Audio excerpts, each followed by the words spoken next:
অন্তর্বর্তী সরকারকে কোনোভাবেই ব্যর্থ হতে দেয়া যাবে না, তারেক রহমান নেতাকর্মীদের সহযোগিতার নির্দেশ। বিপ্লব ও সংহতি দিবসে বিএনপির র্যালিতে লাখো মানুষের ঢল, দ্রুত নির্বাচিত সরকার গঠনের দাবি।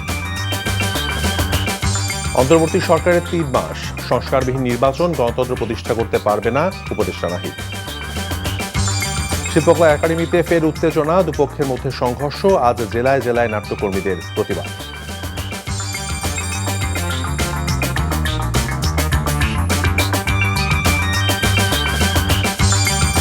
আসসালামু আলাইকুম, মির তৌফিক হোসেন স্বাগত জানাচ্ছি এনটিভির মধ্যরাতের খবরে। দেখছিলেন ক্রাউন 7 শিরোনাম, এবার বলছি পুরো খবর। অন্তর্বর্তী সরকারকে কোনোভাবেই ব্যর্থ হতে দেয়া যাবে না মন্তব্য করে বিএনপির ভারপ্রাপ্ত চেয়ারম্যান তারেক রহমান নেতাকর্মীদের নির্দেশ দিয়েছেন সহযোগিতার। জাতীয় বিপ্লব ও সংহতি দিবস উপলক্ষে শুক্রবার রাজধানীতে শোভাযাত্রা পূর্ব উদ্বোধনী বক্তব্যে এই নির্দেশনা দেন তিনি। সরকার জনগণের প্রত্যাশা পূরণে কার্যকরী পদক্ষেপ গ্রহণ করবে বলেও আশাবাদ ব্যক্ত করেন তারেক রহমান। হাসান মাহমুদের রিপোর্ট।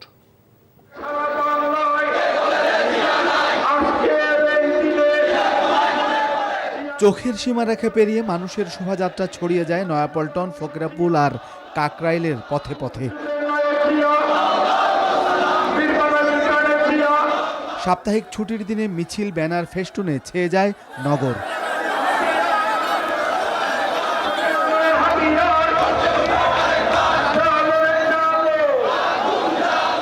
স্বৈরাচার পতনের পর ৭ই নভেম্বরের বাধাহীন এই আয়োজনে ছিল নেতাকর্মীদের স্বতঃস্ফূর্ত বাঁধভাঙা উচ্ছ্বাস, ছাত্র জনতার গণ অভ্যুত্থানের প্রতি বিনম্র শ্রদ্ধা। শোভাযাত্রা পূর্ব বক্তব্যে দলের ভারপ্রাপ্ত চেয়ারম্যানের কণ্ঠেও ছিল সরকারের সাফল্য কামনা। বাংলাদেশের পক্ষের শক্তি ঐক্যবদ্ধ থাকলে আর কেউ দেশের স্বাধীনতাকে বিপন্ন করতে পারবে না ইনশাআল্লাহ। রাজধানী ঢাকার রাজপথে আজ লাখো জনতার এই মিছিল বাংলাদেশের পক্ষের শক্তিকে ৭ই নভেম্বরের অন্তর্নিহিত শিক্ষায় দীক্ষিত করার মিছিল। আজ লাখো জনতার আজকের এই মিছিল ফ্যাসিবাদ বিরোধী আন্দোলনে আহত অসংখ্য ছাত্র জনতা এবং হাজারো শহীদের স্বপ্নে একটি বৈষম্যহীন গণতান্ত্রিক মানবিক বাংলাদেশ গড়ার প্রত্যয় মিছিল। নয়াপল্টনের বাঁধ ভাঙা জনসমুদ্রে তারেক রহমান বলেন, মানুষের সরাসরি ভোটের অধিকার নিশ্চিত করা না গেলে ফ্যাসিবাদ মুক্ত পরিবেশেও মানুষকে বাজার সিন্ডিকেটের অভিশাপ থেকে মুক্ত করা অসম্ভব হয়ে পড়বে। আবারও স্মরণ করিয়ে সতর্ক থাকতে অনুরোধ জানাতে চাই। আমি নিজেও সতর্ক থাকতে চাই। সেটি হলো গণতন্ত্র বিরোধী অপশক্তির ষড়যন্ত্র এখনো কিন্তু থেমে নেই। অন্তর্বর্তীকালীন সরকারকে ব্যর্থ করে দিতে পলাতক স্বৈরাচারের দোসররা দেশে বিদেশে শাসনে প্রশাসনে এখনো সক্রিয়। এই অন্তর্বর্তীকালীন সরকারকে কোনোভাবেই ব্যর্থ হতে দেওয়া যাবে না। তবে নিজেদেরকে সতর্ক করতে চাইলে অন্তর্বর্তীকালীন সরকার জনগণের প্রত্যাশা পূরণে কার্যকরী পদক্ষেপ গ্রহণ করবে, এটিই আজ জনগণের চাওয়া। দিনের আলোয় শুরু হওয়া নয়াপল্টন থেকে শোভাযাত্রা কাকরাইল, শাহবাগ, ফার্মগেট হয়ে কারওয়ান বাজার ধরে এগিয়ে চলে মানিক মিয়া এভিনিউ অভিমুখে।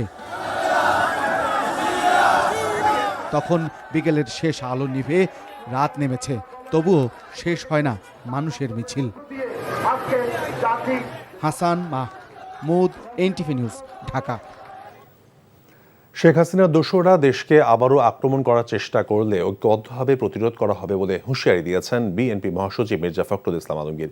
শুক্রবার জাতীয় বিপ্লব ও সংহতি দিবসের র্যালিতে অংশ নিয়ে তিনি বলেন, স্বৈরশাসন পরাজিত হওয়ার পর এবার দেশে নির্বাচিত সরকার গঠনের বিকল্প নেই। নয়াপল্টনে র্যালির উদ্বোধনের পরপরই লাখো নেতাকর্মীর ঢল রাজধানীর সড়কগুলোতে। বিভিন্ন সড়ক প্রদক্ষিণ করে র্যালি গিয়ে শেষ হয় মানিক মিয়া এভিনিউতে। নিয়ামুল আজিজ সাদিকের রিপোর্ট। শুক্রবার দুপুরের আগেই কানায় কানায় পরিপূর্ণ বিএনপির নয়াপল্টনের কার্যালয়ের সামনের সড়ক। দীর্ঘ ১৫ বছরেরও বেশি সময়ের পর সিপাহী জনতার বিপ্লব ও সংহতি দিবসটি জাঁকজমকপূর্ণভাবে পালন করল বিএনপি। এ কারণে বিএনপি মহাসচিবের কথায় উঠে আসে ফ্যাসিবাদের পতনে ৭ই নভেম্বর এবং ২৪-এর গণ অভ্যুত্থানের গুরুত্ব। শুক্রবার র্যালি পূর্ব এক সমাবেশে তিনি বলেন ১৯৭৫ সালের মতো ২০২৪ সালেও ছাত্র জনতার স্বতঃস্ফূর্ত অংশগ্রহণে মাফিয়া রাষ্ট্রের পতন হয়েছে। এই অভ্যুত্থানে হাসিনা কি হয়েছে? হাসিনা পাওয়ালো তার দোষররা এখনো অনেকেই এখানে আছে, তারা যুক্তি মেরে বসে আছে, তারা আবার বাংলাদেশকে আক্রমণ করবে। জাতীয় ঐক্য সৃষ্টি করে আমরা যে কোনো প্রচেষ্টা যারা বাংলাদেশকে ধ্বংস করতে চায় তাকে আমরা নস্যাৎ করে দেবো। ঢাকা ও আশপাশের জেলায় লাখো বিএনপি ও সহযোগী সংগঠনের নেতাকর্মীরা অংশ নিয়েছিলেন। অসুস্থ কৃষক, প্রান্তিক দলীয় কর্মী থেকে শুরু করে বিভিন্ন পর্যায়ের নেতাকর্মীরা অংশ নেন। যারা লড়াই করে গণতন্ত্রের জন্য, সত্যের জন্য, মানুষের জন্য, তাদের ধৈর্য ধারণ করে সাহসের সহিত সেই পথে এগিয়ে চলতে হবে। সুষ্ঠু নির্বাচন হলে এদেশের সকল রকম সমস্যা দূর হয়ে যাবে।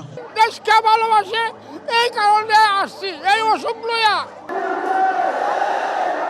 র্যালিতে বিএনপি মহাসচিব সহ কেন্দ্রীয় নেতারা অংশ নেন।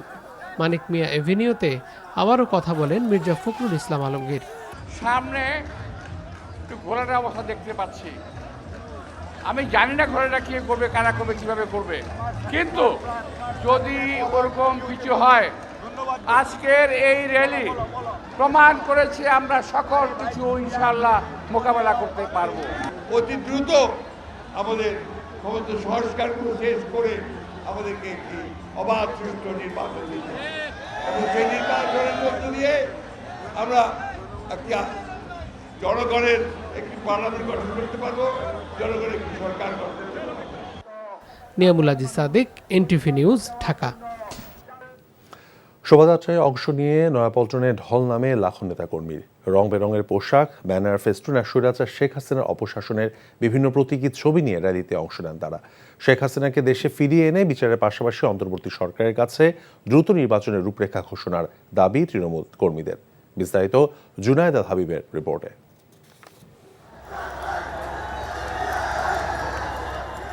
স্বৈরশাসক শেখ হাসিনার বিদায় আর প্রায় ১.৫ যুগ পর ঐতিহাসিক জাতীয় বিপ্লব ও সংহতি দিবস পালনের সুযোগ পেয়ে ঢাকার রাজপথে বিএনপির নেতাকর্মীদের এই ঢল।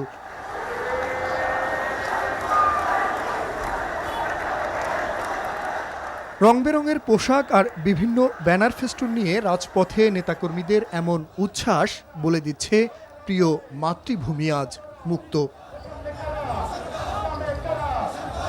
৫ই আগস্ট ছাত্র জনতার গণ-অভ্যুত্থানের মধ্য দিয়ে বিশ্বের সর্বশ্রেষ্ঠ ফ্যাসিস্ট সরকার শেখ হাসিনা পালিয়ে যাওয়ার পরে নতুন করে বাংলাদেশের স্বাধীনতার স্বাদ এই নতুন প্রজন্ম, পুরাতন প্রজন্ম সকলে উপভোগ করার স্বস্তি পাচ্ছে। স্বৈরাচার সরকার তো দেশের সব বিনষ্ট করেছে।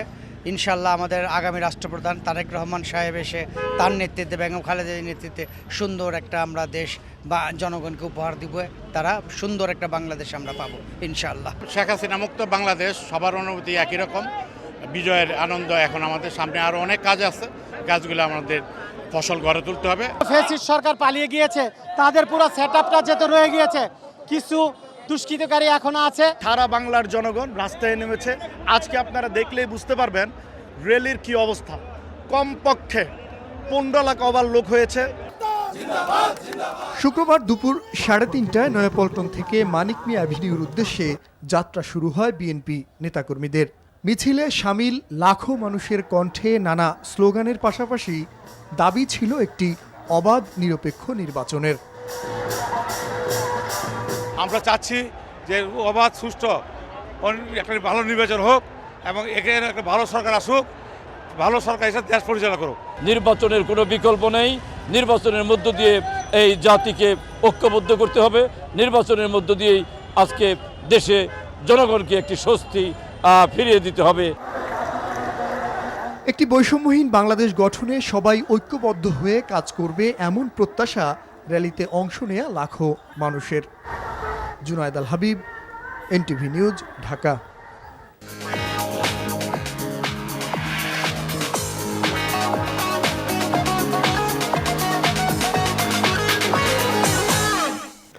নগদ নির্ধারিত অর্থনীতির খবর। আবারও বাড়ল আলুর দাম। সপ্তাহের ব্যবধানে কেজিতে 5 টাকা বেড়ে বিক্রি হচ্ছে 70 টাকায়। পেঁয়াজের দামও লাগামহীন, কেজি প্রতি বিক্রি হচ্ছে 150 টাকা পর্যন্ত। আমদানি শুল্ক তুলে নেওয়ার পরও প্রভাব নেই চালের বাজারে, কিনতে হচ্ছে আগের মতো বাড়তি দামেই। শীতের সবজি বাজারে আসতে শুরু করলেও বাড়তি দামেই বিক্রি হচ্ছে বেশিরভাগ সবজি। মেজবা হাসানের রিপোর্ট। বাজারে নতুন আলু আসলেও দামে নেই সুখবর।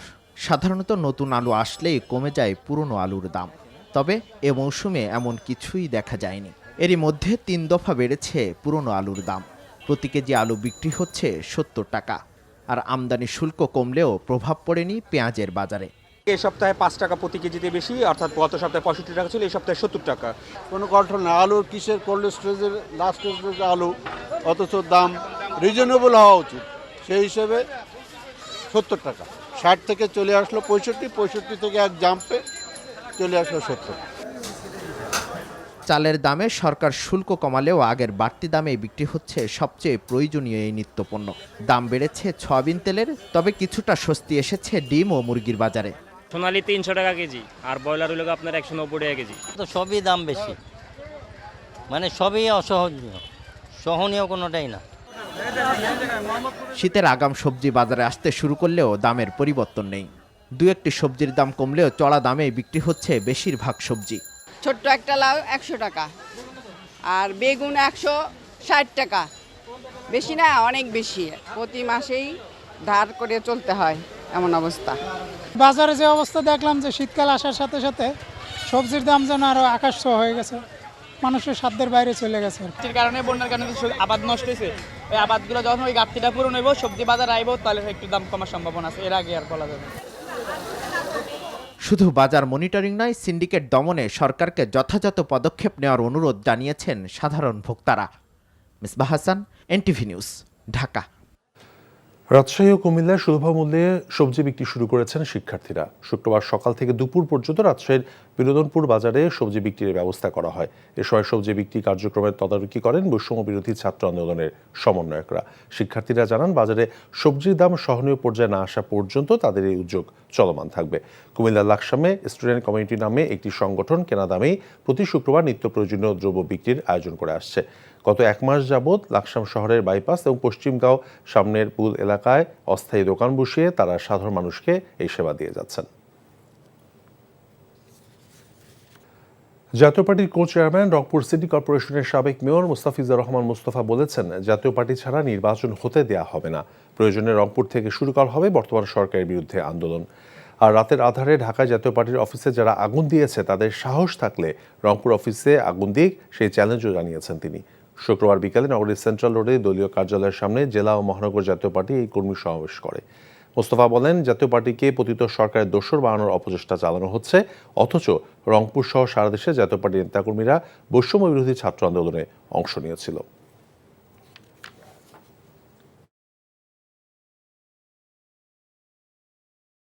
অন্তর্বর্তীকালীন সরকার আপনাদের শুভবুদ্ধির উদাহরণ, জাতীয় পার্টি ছাড়া কোনো নির্বাচন বাংলার মাটিতে হবে না। জাতীয় পার্টিকে ডাকতে হবে। ঢাকায় চোরের মতো আগুন দিয়েছেন, খুলনায় চোরের মতো আগুন দিয়েছেন, আর রংপুরে জাতীয় পার্টি অফিস আছে। আপনারা আসেন, রংপুরে দেখা হবে ইনশাআল্লাহ। ধর্মীয় সম্প্রীতি সবসময় বজায় রাখতে সেনাবাহিনী সব ধরনের সহযোগিতা দিতে প্রস্তুত আছে বলে জানিয়েছেন সেনাপ্রধান জেনারেল ওয়াকারুজ্জামান। শুক্রবার বিকেলে মেরুলবাড্ডা বৌদ্ধবিহারে মাসব্যাপী কঠিন চিবরদান এবং জাতীয় বৌদ্ধ ধর্মীয় মহাসম্মেলনে যোগ দিয়ে তিনি কথা বলেন। সেনাপ্রধান বলেন, দুর্গাপূজার ন্যায় মাসব্যাপী কঠিন চিবরদান অনুষ্ঠান যাতে নির্বিঘ্নে অনুষ্ঠিত হতে পারে সেজন্য সর্বাত্মক সহযোগিতা করা হবে। পাহাড়ের শান্তি সমৃদ্ধির কিছুটা ঘাটতি আছে জানিয়ে সেনাপ্রধান বলেন, পার্বত্য জেলার শান্তির জন্য সেনাবাহিনীকে যদি দায়িত্ব দেওয়া হয় তাহলে যা যা প্রয়োজন তাই করা হবে। পাহাড়ি বাঙালি সবাই যাতে সুন্দরভাবে মিলেমিশে বাস করতে পারে সেটাই মুখ্য বলে জানান সেনাপ্রধান জেনারেল ওয়াকারুজ্জামান। সনাতন ধর্মাবলম্বীদের সংগঠন ইসকনকে নিষিদ্ধ করার দাবি জানিয়েছে হেফাজতে ইসলাম। শুক্রবার চট্টগ্রামের আন্দরকিল্লা মোড়ে আয়োজিত সমাবেশে হাজারীগলিতে যৌথ বাহিনীর উপর হামলা এবং অধ্যত্বপূর্ণ আচরণ সহ দেশবিরোধী ষড়যন্ত্রের অভিযোগে ইসকনকে নিষিদ্ধ করার দাবি জানানো হয়। প্রতিবাদ সমাবেশে হেফাজতে ইসলামের চট্টগ্রাম মহানগর আমির এবং কেন্দ্রীয় হেফাজতের নায়েবে আমির মাওলানা তাজুল ইসলাম সহ অন্যরা বক্তব্য রাখেন। দেশের আইনশৃঙ্খলা রক্ষায় হেফাজত সহ বিভিন্ন সংগঠন অনন্ত প্রহরীর ভূমিকা পালন করছে বলে হেফাজত নেতারা বলেছেন, প্রতিবেশী দেশের ইশারায় ইসকন দেশে অরাজক পরিস্থিতি সৃষ্টি করছে। পরে একটি বিক্ষোভ মিছিল নগরীর বিভিন্ন সড়ক প্রদক্ষিণ করে।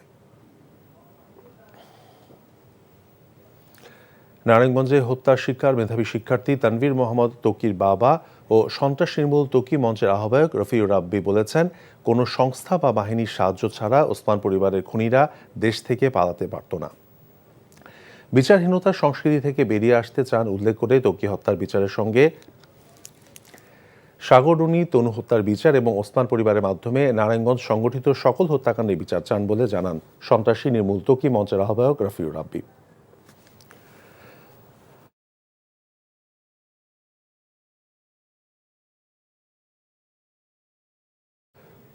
শুক্রবার সন্ধ্যায় শহরের আলী আহমেদ চুনকানগর মিলনায়তনের প্রাঙ্গণে নারায়ণগঞ্জ সাংস্কৃতিক জোটের উদ্যোগে আয়োজিত কর্মসূচিতে তিনি এসব কথা বলেন। এ সময় নারায়ণগঞ্জের আলোচিত তানভীর মোহাম্মদ তকি হত্যা এবং বিচারহীনতার ১৪০ মাস উপলক্ষে আলোক প্রজ্বলন কর্মসূচি পালন করা হয়।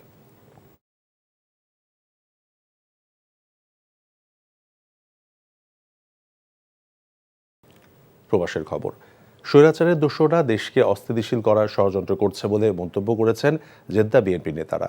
এনটিভি জেদ্দা প্রতিনিধি মাসুদ সেলিম জানান, স্বেচ্ছাসেবক দলের আল খোমরা গেরানিয়ার ৩১ সদস্য বিশিষ্ট অঞ্চল কমিটি গঠন উপলক্ষে আলোচনা সভায় কথা বলেন তারা।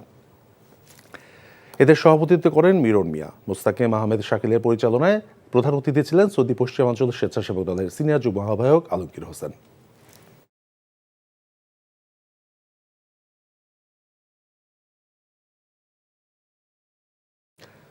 বিশেষ অতিথি ছিলেন পশ্চিমাঞ্চল স্বেচ্ছাসেবক দলের সদস্য সচিব হানিফ সরকার উজ্জ্বল। বক্তব্য দেন জাহাঙ্গীর সরকার সুজন, রুবেল আহমেদ সহ আরো অনেকে।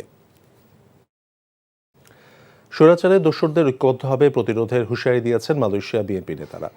মালয়েশিয়া থেকে NTV staff correspondent Kaiser Hamid Hannan জানিয়েছেন, যুবদলের ৪৬তম প্রতিষ্ঠা বার্ষিক উপলক্ষে দলটির মালয়েশিয়া শাখা আয়োজিত উদযাপন অনুষ্ঠানে কথা বলেন তারা।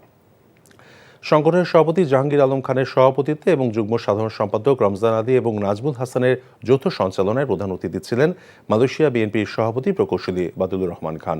বিশেষ অতিথি ছিলেন সিনিয়র সহ সভাপতি লায়ন মাহবুব আলম শাহ, সহ সভাপতি তালহা মাহমুদ, শাখাওয়াত হোসেন, ডক্টর এম রহমান তনু সহ অন্যরা।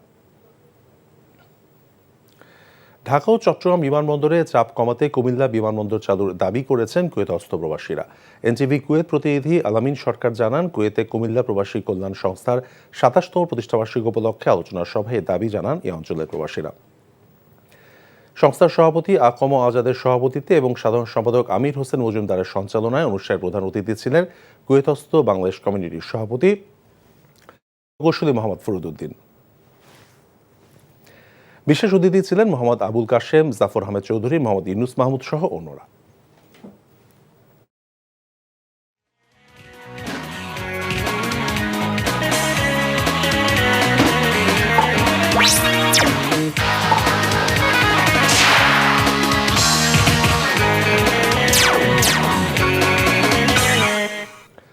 ইস্পাহানি প্রিমিয়াম টি খেলার খবর।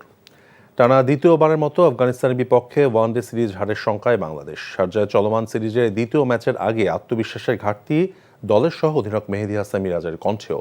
সামনে দুইটি ম্যাচ নয়, পরের ম্যাচটিতেই সম্পূর্ণ মনোযোগ দিতে চান এই অলরাউন্ডার। প্রথম ম্যাচে হারের পেছনে উইকেটের হঠাৎ চরিত্র বদলকে দায়ী করছেন তিনি। শনিবার বিকেল ৪টায় মুখোমুখি হবে দুই দল। নিলয় মজুমদারের ডেস্ক রিপোর্ট। নিজেদের পছন্দের ফরম্যাটেই জয়টা ভুলে বসেছেন শান্তরা। চোটের কারণে মুশফিক তো ছিটকে গিয়েছেনই, এবার বাংলাদেশকে চোখ রাঙানি দিচ্ছে সিরিজ হারের সম্ভাবনা। এখন সিরিজ বাঁচাতে দুই ম্যাচেই জয় ছাড়া উপায় নেই বাংলাদেশের। এমন অবস্থায় দ্বিতীয় ওয়ানডের দিকেই আপাতত সম্পূর্ণ মনোযোগ মিরাজের। এখনো দুইটা ম্যাচ আছে, সো আমরা দুইটা ম্যাচ না চিন্তা করে নেক্সট ম্যাচটা আমাদের জন্য অনেক ইম্পর্টেন্ট, যেহেতু আমরা একটু ব্যাকফুটে আছি। আর যেহেতু আমরা একটা ম্যাচ খেলেছি এখানে আফটার লং টাইম, আমরা ওডিআই খেলেছি, আপনি দেখেন যে 7-8 মাস আগে আমরা খেলেছি। আমাদের জন্য একটা দুঃখজনক যে মুশফিক ভাই ইনজুরি হয়েছে, এবং মুশফিক ভাই টিমের ভিতর কত ইম্পর্টেন্ট পার্সন সেটা আমরা সবাই জানি। প্রথম ম্যাচে শান্ত সৌম্যরা ভালো শুরু করলেও গাজান ফারের এক রহস্যময় স্পেলে 23 রানে শেষ 8 উইকেট হারিয়ে 92 রানে হারে বাংলাদেশ। প্রথম ম্যাচে হারের কারণ হিসাবে শারজার হঠাৎ বদলে যাওয়া উইকেটের দিকেই আঙ্গুল তুলছেন মিরাজ। আফটার 20 ওভার তারপরে বলটা যখন একটু সফট হয়ে গেছে, একটু পুরন হয়ে গেছে, হঠাৎ করে একটু টার্নিংটা শুরু হয়ে গেছে বেশি। বাট আপনি দেখেন যে মাঝখানে আমি আর শান্ত খুব স্ট্রাগল করতেছিলাম ব্যাটিং, আমরা সেট ব্যাটসম্যান থাকাকালীন ওই সময়টা। হ্যাঁ, অবশ্যই আমাদের দুইজন যেভাবে সেট ছিলাম, আমাদের দুইজনের ভিতরে একজনের ফিনিশ করা উচিত ছিল, কারণ আমি শান্তকে বারবার বলছিলাম যে এই উইকেটে আমাদের দুইজনের যেহেতু প্রবলেম হচ্ছে খেলতে, পরের ব্যাটসম্যানদের জন্য অনেক ডিফিকাল্ট হবে। গত বছর ঘরের মাঠেই আফগানিস্তানের বিপক্ষে ওয়ানডে সিরিজ হেরেছিল বাংলাদেশ, এবার শারজাতেও একই সংখ্যায় শান্তরা। নীলে মজুমদার, এনটিভি স্পোর্টস ডেস্ক। আশুলিয়ায় ফুটবল টুর্নামেন্টের ফাইনালে ফখরুদ্দিন দেওয়ান স্কুল অ্যান্ড কলেজকে টাইব্রেকারে 2 গোলে হারিয়েছে new model college and school. শুক্রবার বিকেলে ফারুকনগর ইসমাইল ব্যাপারী উচ্চ বিদ্যালয় মাঠে মাদকমুক্ত সমাজ গড়ার প্রত্যয় টুর্নামেন্টের আয়োজন করে ধামসোনা স্কুল অ্যাসোসিয়েশন। খেলা শেষে জয়ী এবং রানার আপ দলের হাতে ট্রফি তুলে দেন আশুলিয়া থানা বিএনপির সাধারণ সম্পাদক ও ধামসোনা ইউনিয়ন পরিষদের সাবেক চেয়ারম্যান আব্দুল গফুর মিয়া।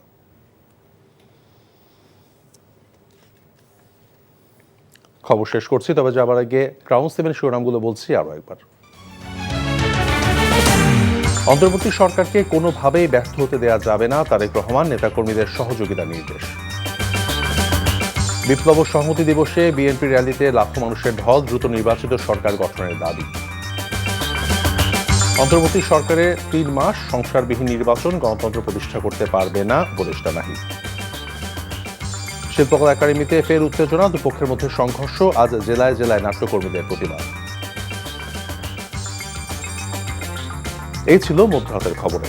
এই খবরের ভিডিও সহ আপডেট জানতে ভিজিট করুন এনটিভি অনলাইন www.ntvbd.com। এছাড়াও এনটিভি জনপ্রিয় সব অনুষ্ঠান এবং খবরের আপডেট জানতে ভিজিট করুন আমাদের ইউটিউব এবং ভেরিফাইড ফেসবুক পেজ। সকাল 7:30টায় সকালের খবর দেখার আমন্ত্রণ রইল। ধন্যবাদ সবাইকে।